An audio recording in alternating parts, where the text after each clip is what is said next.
to go back and find the first interview I did with Nathan Forrest Winters. It was a 2-hour interview, and he just sounds so grounded. And we went into every little detail of the story. It was 2 hours long. And he really seems to have recovered from all this, too, as one. He's a great spokesman for this kind of topic. Now, when since you've been announced that you're working on this and now you're submitting it to festivals and stuff like that, have you been contacted by like any of the other people like in this field, like the people from An Open Secret or people from Corey Feldman's camp or anything like that trying to coordinate with you?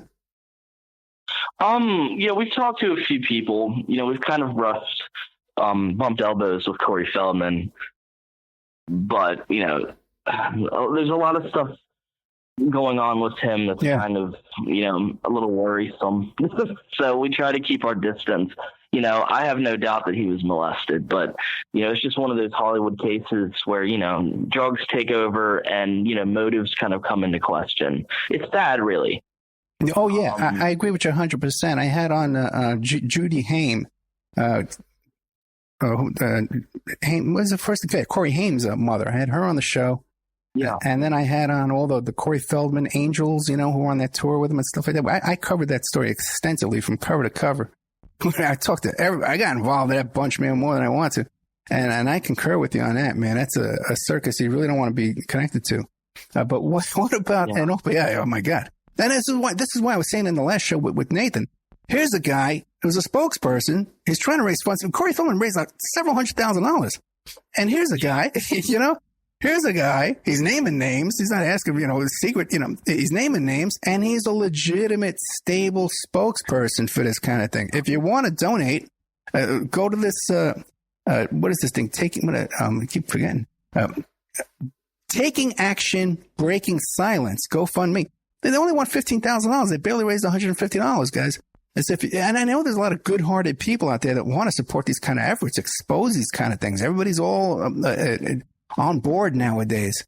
But get in the right direction here. Taking Action, Breaking Silence, and GoFundMe. Get behind Nathan Forrest Winters and Connor Fraiser here. They're actually, where the money's going, too. It's not going all over the place.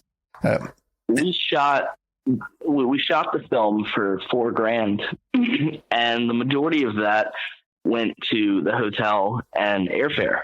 I mean, we literally maybe had $500 that we spent on the rest of it.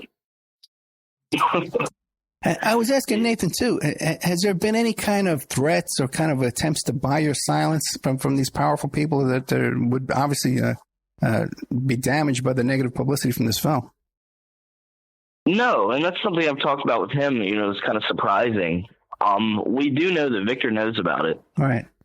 And we've actually had people that are, we had one person that was kind of close to him who was talking to us. It was nothing. It didn't seem like anything insidious. I mean, we kept our distance on certain topics, but he seemed like he was genuinely interested in knowing, because he said, look, I don't have the heart to ask Victor about what happened. He didn't ask us about, what we were doing with the film. He didn't ask us anything that would make us suspicious. It seemed like he was genuinely interested to know. We had fans of Victor's who would message us and argue with us about it, saying that we were out for money and whatever else. And a lot of people would ask, what more is there to be said about it? Well, there's a lot, like the Francis Coppola thing. Nobody knows about that. Nobody knows that Francis paid for Victor's lawyers. Nobody knows that. Yeah. How can someone say there's particular details that I think need to be aired out? Yeah. How can somebody say what more needs to be said when nothing's been said about this case at all? I was the second person to interview Nathan, and the one before that was I was like the second person to interview. I see now he's got a few interviews out there, but this story was unknown.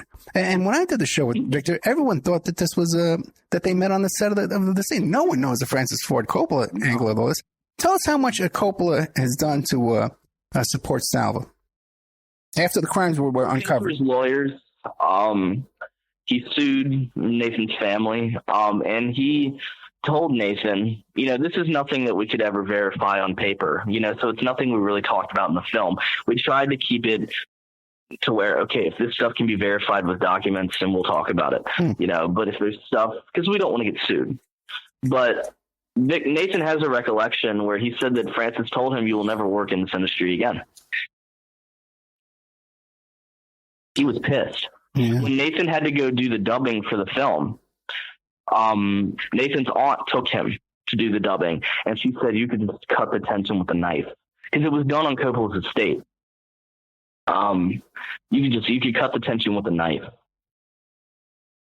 And what's the significance that it was done on Coppola's estate? This was the same location where he had been molested? This was the same location they had shot some of the film. The exteriors of the house were Coppola's. And it was just, Coppola and Victor had kind of, collaborated on this. Francis gave Victor resources. And that was one of them, you can come here and record the dubs, And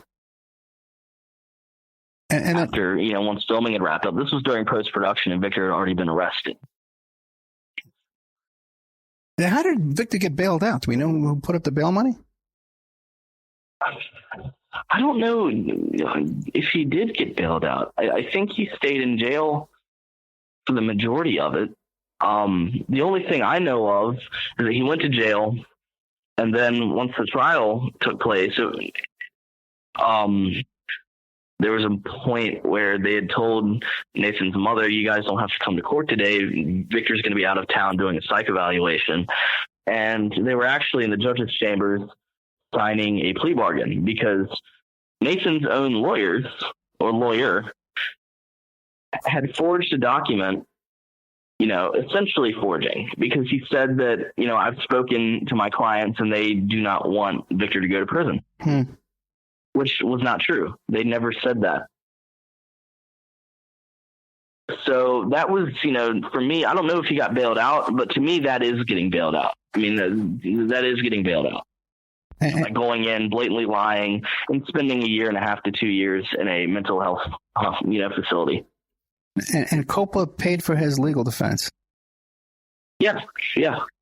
And he told him when he went in, he said, this will make you a better artist. Remember that. That was like his mantra while he was gone, was this is going to make you a better artist. Has Coppola ever explained why he paid for his legal fees? No.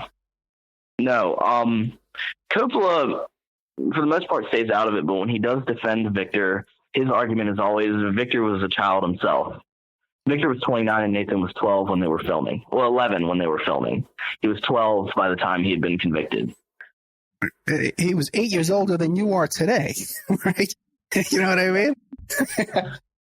But apparently he was a child in Francis Coppola. Right. He was a child. They were both children, Yeah. It was all very innocent. Just fascinating. And Coppola also, too, wanted Salva to be released early so that he could attend the premiere? I'm not sure. Like, the details are sketchy. You get a different story. Everybody has their own recollections. Nathan's got his. Rebecca's got hers. His aunt has hers. There are so many different. Those are like the 3 key players, and Nathan's stepfather, of course. You've got Dan, Rebecca, and his aunt. Those are like the key players in this. And each one of them has like their own recollection. I don't really know. I know he didn't attend the premiere. I don't believe he did, but I also know Nathan was not allowed to attend it. He was the only one that wasn't invited. And he was the lead. They victimized him twice. Now, Coppola has funded other films of Salva's after this? Yeah. American Zoetrope has their hands on, I think, all the Jeepers Creepers films. They actually, with the third one that just came out, because Victor couldn't find anybody to take it on, Francis just kind of took it over, and said, okay, here, we're going to get this thing made. Because nobody wanted it. Times have changed and the internet has not been kind, to Victor Salva. So it seems like every time he makes another movie, it's harder and harder to get it out. Yeah, but wouldn't it be nice if one of these times when Francis Ford Coppola is being interviewed, especially about his legacy and stuff that has gone on in years now, that someone would bring this up and say, hey, what is your reasoning behind this? What is your excuse? How do you sleep at night? and to take the side of the abuser over this kid. Difficult. You know, and that's the thing, his legacy. You know, I think it's very hard for people to touch it. I mean, it was hard for me. You know, I've never been like a huge Francis Coppola fan, but you know, when you're a film buff, you know that there are certain people that you have to kind of revere. You know, you've got Martin Scorsese, Steven Spielberg, Francis Coppola. You know, Alfred Hitchcock, whoever. So it's hard to touch them, and I hate it. You know, to some extent. You know, I enjoy, Sofia Coppola, his daughter, she's made some films that I really enjoy.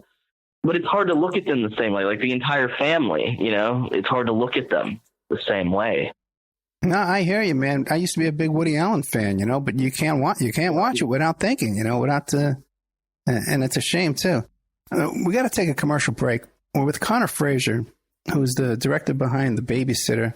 It was just a documentary-esque type film. Hey, can you get me a screener to this film? I'd love to see it.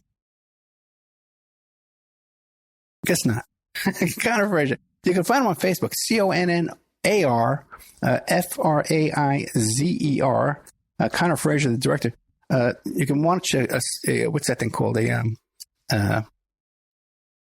trailer at NathanForrestWinters.com. And don't forget, too, their GoFundMe is called Taking Action, Breaking Silence. We'll be right back with more of Connor Fraiser after these messages. And by the way, I had him on mute. That's why he didn't answer me.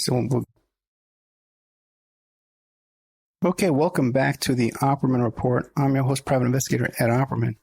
We're here today talking to Connor Fraiser, who is the director behind The Babysitter, a new film about Nathan Forrest Winters and his abuse at the hands of DeSalva.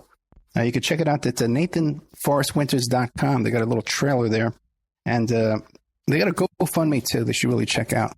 And like I said before in the last segment, when I was talking after the Nathan Forrest Winters interview, is GoFundMe is Taking Action, Breaking Silence. If you really want a spokesperson for this kind of thing, that with clean hands and a clean, stable life, is Nathan Forrest Winters is the guy. He's very articulate and shares the story very well.